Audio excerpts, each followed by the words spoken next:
All right, tell me your name and where you're from. Troy, Little Rock, Arkansas. Awesome, that's pretty far. How'd you get here? I drove. Took me 10 hours. Right. You come with the crew? Y'all trailer a few bikes in? Came down by myself. Met a few guys here that I'm pitted with, but came down myself. Met a bunch of guys from Dallas, so unfortunately I was stuck taking my own bike down since I was coming from a different direction. It costs a little more to run here at COTA than your average track. How do you feel about that? Worth every penny. Yeah. Yep. Yeah, it's easily for the facilities, obviously with garages and everything. That part alone, I think, pays for itself. But the track itself is absolutely pristine. You get to watch it on TV and then go ride on it. I mean, you can't really beat that. So it's a cool experience. It's worth every penny. I love coming down that front straight through the grandstands. Yeah, you kind of feel like a pro when you see not many other tracks have grandstands and have stadium seating, so you can almost imagine people looking at you and cheering for you. Yeah, you can just imagine having a pit board right there on the wall. Pretty cool. Yeah, it's cool. How did you hear about Ride Smart? Around some of my friends got me turned on. I've ridden with a couple other organizations and then found Ride Smart, and since it's local to me and you guys ride the good tracks around here, it's kind of a no-brainer for me to get with you guys. Is this your first time on COTA? Second time. I rode last summer, but yeah, second time. As soon as you guys opened it up, I had to come back down. So you mentioned you've ridden with other organizations before. How does Ride Smart compare? What stands out about Ride Smart?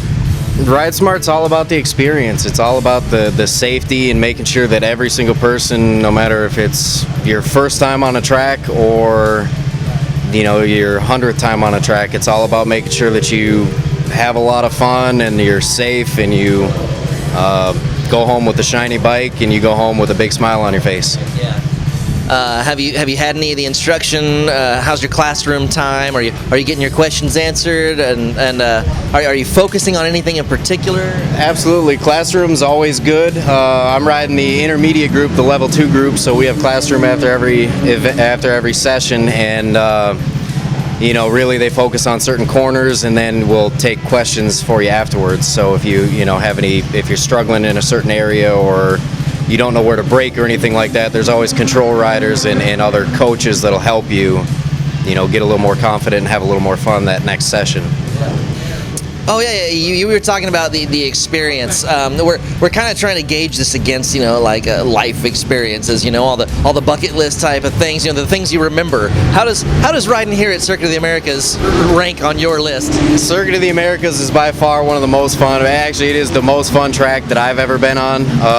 There's all kinds of everything. It's got super fast straights and then real technical parts as well. So it challenges you. It has a little bit of everything. It's not lacking in any areas. Yeah. And that too, it's a lot easier. You get to plug everything in. You don't need to, worry about the weather like we have today with getting wet if you're outside. So it's been a... Yeah, in fact, I believe this was the Repsol Honda garage last week for MotoGP. It was, yeah. We're not quite riding as good as they are, or as they were last week, but we were hoping a little bit of that skill would rub off on us, but no. This is some hollowed ground. We're literally in the stall that Marquez was running out of last week. Oh, so I want to talk about your trip. You came out, long drive. Where are you staying? How do you like Austin? Are you sticking around for any events in town? Yeah, unfortunately, I wasn't able to come in any earlier. I got in late last night, but stayed at a local hotel. There's probably about 200 hotels within 20 minutes of the track, so it's real traveler friendly and a lot of good restaurants, good food. So if you do come in early, you can have a lot of fun and see the sights and take in the sights. It costs a little more to run here at COTA than your average track. How do you feel about that? Worth every penny. Yeah. Yep. The track itself is absolutely pristine. You get to watch it on TV and then go ride on it. I mean, you can't really beat that. So it's a cool experience that's worth every penny. Yeah.